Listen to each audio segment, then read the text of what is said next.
La persona quiere saber cuál es la fecha límite en que la empresa tiene para pues pagarle su prima y qué pasa también en caso de que una empresa pues exceda esa fecha, ¿no?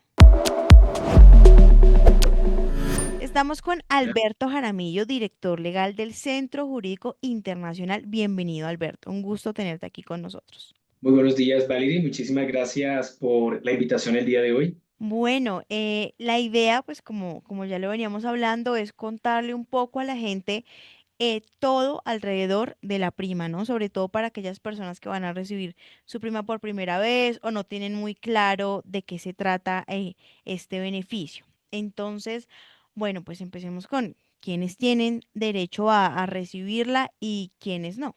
Exacto. La prima de servicios, en principio, debemos recordar que es una prestación social que está a cargo de todo el empleador cuando tenga vinculado a personas mediante un contrato de trabajo.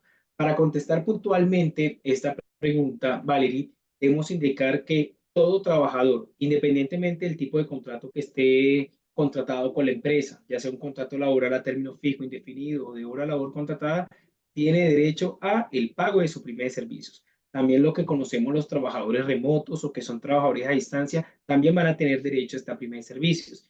¿Quiénes no tendrían derecho a la prima de servicios? Personas que no se encuentren vinculadas mediante un contrato laboral, es decir, cuando son contratistas que están vinculados mediante un contrato de prestación de servicios, estas personas no tendrán lugar al pago de esta prima de servicios, ya que no tendrían una relación laboral con la empresa contratante mediante este tipo de contrato. ¿Cómo pueden las personas calcular la prima para saber aproximadamente cuánto van a recibir? Exacto. Por lo general, la prima de servicios siempre va a corresponder a la mitad del salario que está recibiendo el trabajador. Ok. Si tenemos un trabajador que gana un salario mínimo legal mensual vigente, la prima de servicios va a corresponder a la mitad de ese salario, es decir, los 711.750 pesos. La norma nos trae cómo liquidar la prima de servicios, que es una fórmula que nos dice que es el salario base multiplicarlos por el número de días laborados, que dentro del semestre completo serían 180 días entre 360. Y ese resultado va a ser el valor del pago de la prima de servicio. ¿Qué pasa, como bien lo decías, cuando la persona no laboró de pronto ese semestre? Eh, ¿Qué pasa ahí específicamente? Claro, cuando no se elabora todo el semestre, igualmente van a tener derecho a la prima de servicios. La prima de servicios ya se va a pagar de manera proporcional al tiempo laborado. Ok. Es para un ejemplo más sencillo, no ingresó en julio, sino que ingresó un ejemplo ahorita en noviembre, 1 de noviembre. Entonces, la prima de servicios se le pagará calculándolo sobre esos 2 meses específicos, de noviembre a diciembre, y se le va a pagar esa prima de servicios de manera proporcional. La persona quiere saber cuál es la fecha límite en que la empresa tiene para pues pagarle su prima y qué pasa también en caso de que una empresa pues exceda esa fecha, ¿no? Debemos tener en cuenta que la prima de servicios tiene un pago límite, que es la prima de servicios que la que viene ahora en diciembre, tiene un límite máximo que es hasta el 20 de diciembre. Toda empresa, todo empleador tiene ese límite máximo para pagarle la prima de servicios. ¿Qué pasaría en dado caso si no se paga en dicha fecha?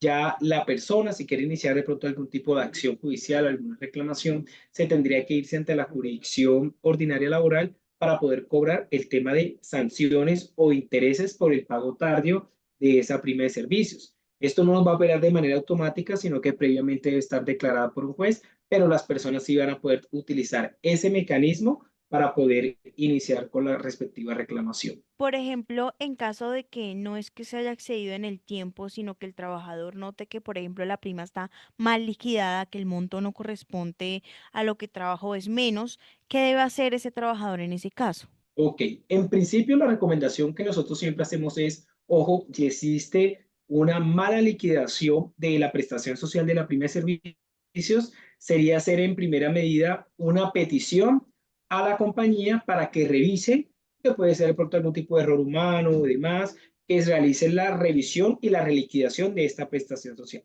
Pero si la empresa dice que está bien liquidada, pero yo como trabajador indico que está mal liquidada, yo también tendría que irme ante una instancia judicial, que sería ante los jueces. A veces confundimos que nos vamos ante el ministerio. Ujú. Ojo que el Ministerio de Trabajo, que son los inspectores, ellos no tienen o la ley no los faculta para declarar derechos.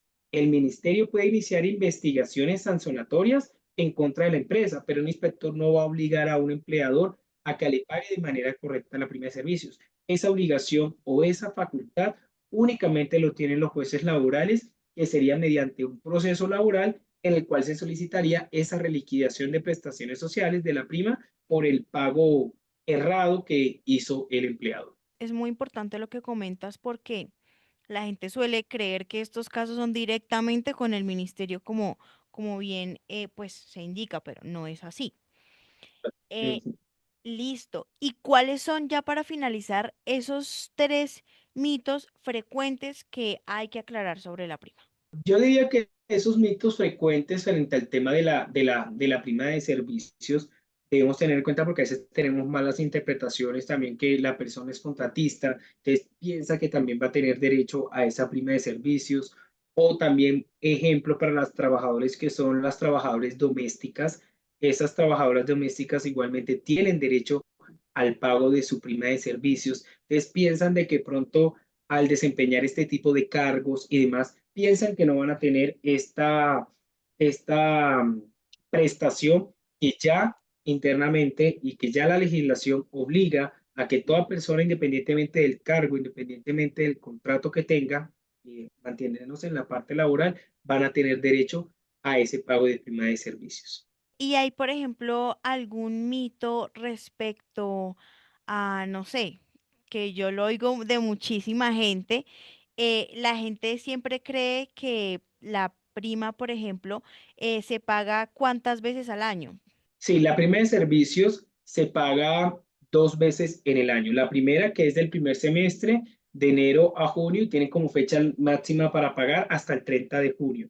Y la segunda prima se paga de julio a diciembre, se pagaría con fecha límite hasta el 20 de diciembre, que son la prima de servicios en estas dos fechas específicas. Y que quede claro entonces, pues para los espectadores, que la prima es por semestre, no es anual. La gente a veces, algunas personas que no han recibido la prima, tienen ese mito en mente de que la prima es, van a recibir algo anual y no. Hay veces de pronto, y para hacerte la aclaración de pronto cuando son primas anuales o algo, hay muchas empresas que manejan en convenciones colectivas o colocan unos ciertos beneficios adicionales a lo que ya trae la legislación.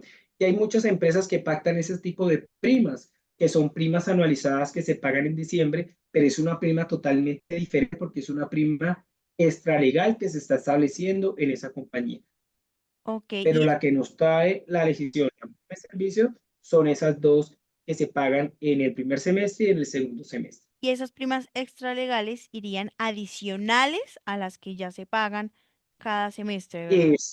Es cada semestre, claro, no puede suplir una de otra. Entonces una empresa no puede decir, como ya yo te doy una prima legal, entonces no te voy a pagar las primas que ya están legalmente establecidas. Es un adicional. Perfecto, Alberto, muchísimas gracias. Creo que se ha clarificado completamente el tema. Entonces, pues agradecemos grandemente tu tiempo, tu colaboración y tu conocimiento, pues a disposición de este tipo de temas que son muy importantes para los colombianos. La prima es lo más importante por Y estas claro, épocas. y eso es lo que, y ya muchos ya están esperando en diciembre para coger la prima y todo, que es como quien dice, conocemos los aguinaldos ya para recibirlos y las personas empiecen ya a hacer sus compritas y demás. Muchísimas gracias y esperamos poder charlar en otra ocasión para pues diferentes temas relacionados también.